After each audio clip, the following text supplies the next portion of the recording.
ప్రభు అయిన యేసుక్రీస్తు వారి పరిశుద్ధమైన నామం పేరిట ఈ వీడియో చూస్తున్న ప్రతి ఒక్కరికి నా హృదయపూర్వకమైన వందనాలు. ఆంధ్రప్రదేశ్ రాష్ట్రంలో పంచాయతీరాజ్ శాఖ కమిషనర్ 26 జిల్లాల కలెక్టర్లకి ఒక సర్క్యులర్ పంపించారు. పశ్చిమ గోదావరి జిల్లాకి సంబంధించినటువంటి ఒక వ్యక్తి ఆంధ్ర రాష్ట్రంలో చాలా చర్చిలు కలెక్టర్ల పర్మిషన్ లేకుండానే నడుస్తున్నాయి, వాటి మీద చర్యలు తీసుకోమని ఒక కంప్లైంట్ పెట్టాడు. ఆ కంప్లైంట్ని ఆధారంగా చేసుకుని మహాకూటమి ప్రభుత్వం క్రైస్తవులకు వ్యతిరేకంగా జిల్లా కలెక్టర్లందరికీ కూడా ఒక సర్క్యులర్ని జారీ చేసింది.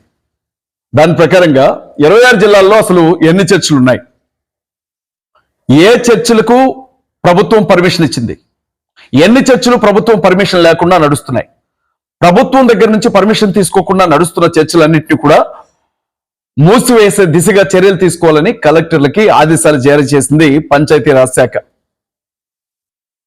పవన్ కళ్యాణ్ గారు, చంద్రబాబు నాయుడు గారు, పురంధేశ్వరి గారు మిమ్మల్ని నమ్మి ఆంధ్ర రాష్ట్రంలో ఉండే ప్రజలందరూ కూడా మీకు ఓట్లు వేసినందుకు చాలా బాగా బుద్ధి చెప్తున్నారు వాళ్ళకి. నడి రోడ్ల మీద మనం కారులో వెళుతూ ఉన్నప్పుడు, బైక్ల మీద వెళుతూ ఉన్నప్పుడు, నడుచుకుంటూ వెళుతూ ఉన్నప్పుడు రోడ్డు మధ్యలో హిందువులకు సంబంధించిన దేవాలయాలు కట్టినవి మనకు కనబడుతూ ఉంటాయి. ఒక్కొక్కసారి ఆ దేవాలయాల్ని రోడ్డు వైండింగ్ చేసేటప్పుడు, పెంచేటప్పుడు, వెడల్పు పెంచేటప్పుడు తీసేయాల్సి వస్తే ఆ దేవాలయాన్ని నడి రోడ్డు మీద అలాగే వదిలిపెట్టి దేవాలయం చుట్టూ రోడ్లను పాములు తిప్పినట్టుగా తిప్పైన వంకలు తిప్పైన తీసుకొని వెళ్తారు, కానీ ఆ దేవాలయాన్ని టచ్ చేయరు. ఎందుకంటే అది హిందువుల దేవాలయం. హైదరాబాద్లో కావచ్చు, విజయవాడలో కావచ్చు, ఖమ్మంలో కావచ్చు, ఎక్కడ చూడండి నడి రోడ్ల మీద హిందువులకు సంబంధించినటువంటి దేవాలయాలు నిరభ్యంతరంగా ఉంటాయి. కార్లు ఆఫ్ చేసి, నడి రోడ్ల మీద కార్లు ఆఫ్ చేసి మరి చక్కగా వెళ్ళి ఆ విగ్రహాల చుట్టూ తిరిగి, ఆ గుళ్ళు చుట్టూ తిరిగి దండాలు పెట్టి కొబ్బరికాయలు కొట్టి వెళ్తూ ఉంటారు. వాటి వల్ల ఏ ఇబ్బంది లేదు ఎవరికి. కానీ సొంత స్థలాల్లో, ప్రైవేట్ స్థలాల్లో ప్రార్థనా మందిరం కట్టుకొని ఆరాధన జరుపుకుంటుంటే మాత్రం ఎక్కడ లేని బాధ వస్తూ ఉంది. భారతదేశం ప్రజాస్వామ్య దేశం అని చెప్తాం. ఈ దేశానికంటూ అధికారికమైన మతం ఏమీ లేదు అని అంటాం. ఈ దేశానికి ఒక రాజ్యాంగం ఉంది, ఆ రాజ్యాంగం ప్రకారంగా మత స్వేచ్ఛ అనే ఒక హక్కు ఉంది అని చెప్తాం. దేశంలోనే అత్యున్నత న్యాయస్థానంగా పిలువబడుతున్నటువంటి సుప్రీంకోర్టు ఇచ్చినటువంటి తీర్పులు ఉన్నాయని చెప్తాం. 18 సంవత్సరాల వయసు నిండినటువంటి వ్యక్తి తనకు నచ్చినటువంటి మతాన్ని స్వీకరించవచ్చు అని చెప్తాం. తను నమ్ముకున్నటువంటి దేవుని గురించి నిరభ్యంతరంగా ప్రకటించుకోవచ్చు అని చెప్తాం. అదే రాజ్యాంగం హక్కు ఇచ్చిన తర్వాత, సుప్రీంకోర్టు తీర్పులు ఇచ్చిన తర్వాత, ఈ మధ్య కాలంలో సుప్రీంకోర్టు చెప్పింది ఎవరింటి దగ్గర వాళ్ళు ప్రార్థనా మందిరాన్ని కావచ్చు, లేకపోతే రామాలయాన్ని కావచ్చు, లేకపోతే మసీద్ కావచ్చు నిర్వహించుకోవచ్చు, ఇళ్లలో జరుగుతున్నటువంటి ప్రార్థనలు ఆపడానికి వీలు లేదు అని చెప్పింది. హిందువులకు ఉండని వర్తించని చట్టాలు కేవలం క్రైస్తవులకు మాత్రమే వర్తిస్తున్నాయా? భారతదేశానికి హిందూ మతాన్ని ఏమైనా అధికారిక మతం చేశారా? అంటే హిందువులకు కొన్ని ప్రత్యేకమైన చట్టాలు ఉన్నాయి, క్రైస్తవులకు మినహాయింపులు ఉన్నాయి, అందులో కొన్ని ప్రత్యేకమైన చట్టాలు ఉన్నాయి. అందులో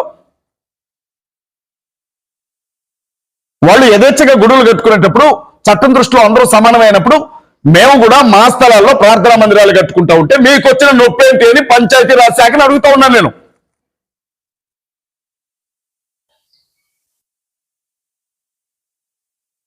మాట్లాడేటప్పుడేమో అన్ని మతాలు సమానమే అంటారు, మాట్లాడేటప్పుడు అన్ని మతాలకు సంబంధించినటువంటి వ్యక్తులు సమానమే అంటారు, కానీ చట్టాల కాడికి వచ్చేసరికి ఎందుకని సవత్తల్లి ప్రేమ చూపెడుతున్నారు క్రైస్తవుల మీద అని చెప్పి నేను అడుగుతా ఉన్నాయి. వాళ్ళు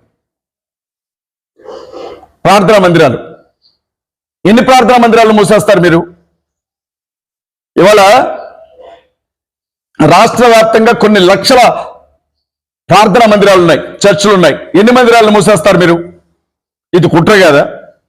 ఇది పవన్ కళ్యాణ్ చేసిన కుట్ర కాదా? డిప్యూటీ సీఎం హస్తం దీని వెనక లేదా? చంద్రబాబు నాయుడు గారి కుట్ర కాదా ఇది? డిప్యూటీ సీఎం హస్తం దీని వెనక లేదా? పురంధేశ్వరి గారి కుట్ర కాదా ఇది? ఇది భారతీయ జనతా పార్టీ కుట్ర కాదా ఇది అని నేను అడుగుతా ఉన్నాయి. వాళ్ళ 2027లో జరుగుతున్నటువంటి ఎన్నికల్లో మళ్ళీ భారతీయ జనతా పార్టీ అధికారంలోనికి రావడం కోసం క్రైస్తవుల మీద ఉక్కుపాదం మోపడానికే ఈ ప్రయత్నం చేస్తున్నారు అని చెప్పి ఇవాళ మేము స్పష్టంగా చెప్తా ఉన్నాం. క్రైస్తవుల ఓట్లు, ముస్లింల ఓట్లు, దళితుల ఓట్లు, ఎవరి ఓట్లు మాకు వద్దు అని చెప్పండి మీరు ధైర్యంగా. హిందువులు ఓట్లేస్తే చాలు మేము గెలుస్తామని చెప్పండి మీరు ధైర్యంగా. అయినోడికి బంగారు పళ్ళల్లో కానోడికి ఆకుల్లో పెట్టినట్లుగా ఉంది భోజనాలు మీ పద్ధతి. ఆంధ్రాలో ఉన్నటువంటి పాస్టర్స్ అందరూ కూడా ఈ విషయం గురించి ఆలోచించాలా? ఆంధ్రాలో ఉన్నటువంటి పాస్టర్స్ అందరూ కూడా ఈ విషయం గురించి ప్రశ్నించాలా? ఆంధ్రాలో ఉన్నటువంటి పాస్టర్స్ అందరూ కూడా ఈ విషయం గురించి జాగ్రత్త పడాలా? ప్రార్థనా మందిరాలను మూసివేసే కుట్ర జరుగుతూ ఉంది, చర్చిలను మూసివేసే కుట్ర జరుగుతూ ఉంది. అందులో భాగంగానే వాళ్లే కావాలని ఒక వ్యక్తితో కంప్లైంట్ చేయించి ఆ కంప్లైంట్ ని ఆధారంగా చేసుకొని ఈ వేషాలన్నీ వేస్తా ఉన్నారు. దయచేసి ఈ విషయాన్ని ఆంధ్ర ప్రాంతంలో ఉన్నటువంటి క్రైస్తవులందరూ కూడా, క్రైస్తవ సంఘాలన్నీ కూడా, క్రైస్తవ సంఘాలకు సంబంధించినటువంటి ఆర్గనైజేషన్స్ అన్ని కూడా దృష్టిలో పెట్టుకోవాలా. ఎట్టి పరిస్థితుల్లో కూడా నిర్లక్ష్యం చేయకండి. దేవుని సన్నిధిలో గొప్పగా ప్రార్థించాల్సినటువంటి సమయం ఇది. దేవుని సన్నిధిలో ఉపవాసం ఉండి ప్రార్థించాల్సినటువంటి సమయం ఇది. నేను ఎప్పుడో చెప్పాను, ఈ ప్రభుత్వం తప్పనిసరిగా మత మార్పిడి నిరోధక బిల్లును తీసుకొచ్చే దిశగా కూడా అడుగు ముందుకేస్తా ఉంది. రాజస్థాన్ లో తీసుకొచ్చినట్లుగా, ఛత్తీస్గఢ్ లో తీసుకొచ్చినట్లుగా, ఉత్తరప్రదేశ్ లో తీసుకొచ్చినట్లుగా మత మార్పిడి నిరోధక బిల్లును తీసుకొని వచ్చి క్రైస్తవులను పూర్తిగా అణగదొక్కే దిశగా చంద్రబాబు నాయుడు ప్రభుత్వం ముందుకెళ్తా ఉంది. ఈ విషయాన్ని మీరు జ్ఞాపకం ఉంచుకోవాలా. చంద్రబాబు నాయుడు చాలా సందర్భాల్లో చెప్పాడు, హిందువులు పుట్టుకతోనే హిందువులుగా ఉన్నారు, ముస్లింలు పుట్టుకతోనే ముస్లింలుగా ఉన్నారు, క్రైస్తవులు మాత్రం డే బై డే మతాలను మార్చుకుంటూ వెళ్తా ఉన్నారు, దేవాలయాల దగ్గరకు వచ్చి వాళ్ళు గొడవలు చేసి మరి హిందువులను క్రైస్తవులుగా మారుస్తా ఉన్నారు అని చెప్పి మాట్లాడాడు. పవన్ కళ్యాణ్ గారు కూడా అనేక సందర్భాల్లో క్రైస్తవుల్ని ముస్లింస్ ని టార్గెట్ చేస్తూ మాట్లాడారు. క్రైస్తవులకు పూర్తిగా వ్యతిరేకమైనటువంటి ప్రభుత్వం ఆంధ్రాలో నడుస్తా ఉంది. దీని గురించి తప్పనిసరిగా ఎక్కడికెక్కడ చైతన్య సదస్సులు జరగాల, ఎక్కడికెక్కడ సభలు జరగాల, ఎక్కడికెక్కడ క్రైస్తవ సంఘాల్లో మీటింగ్లు జరగాల్సినటువంటి అవసరం ఉంది. తప్పనిసరిగా దీని గురించి ప్రార్థించండి. అలాగే ఇది ఎక్కడి న్యాయం అని అడగండి.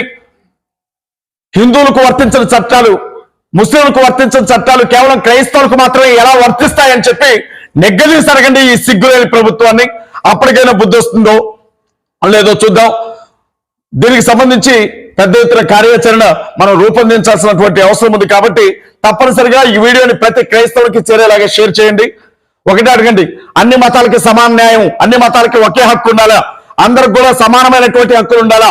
హిందువులు ఎలా పూజలు చేసుకుంటున్నారు, క్రైస్తవులు ఎలా నమాజ్ చేసుకుంటున్నారు, క్రైస్తవులు ఎలా ప్రార్థన చేసుకుంటున్నారు, ముస్లింలు కూడా అలాగే నమాజ్ చేసుకునేలాగా మూడు మతాలను కూడా సమానంగా చూసే ప్రభుత్వాలు రావాలని ప్రార్థనలో జ్ఞాపకం చేసుకోండి.